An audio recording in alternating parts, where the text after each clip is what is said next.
चौकीदारी कर रहे थे और उसके डिसिक्रेशन का कोई इनको अंदेशा था, जो इन्होंने जनाब पाकिस्तानियों पे गोली चला दी और निहत्ते लोगों पे लाखों की तादाद में लोग आए। ये इल्ज़ाम नहीं है कि कहीं पे जो है लूट मार हुई, बैंक हैं वहाँ पे, कमर्शियल मार्केटें हैं, दुकानात हैं, कोई एक पता तक जो है उसके चोरी का कोई इल्ज़ाम नहीं लगा।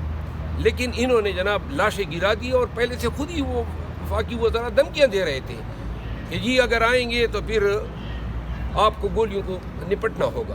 तो लिहाजा अगर आप ये समझते हैं कि इस तरीके से आप खान के लिए आवाज़ को दबा सकते हैं तो आपकी गलतफहमी है।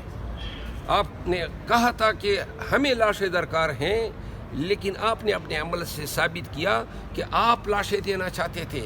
आप इस तहरीक को, इस जदोजहद को, इस एहतजाज को गोली के ज़ोर से दबाना चाहते हैं और आपने सबसे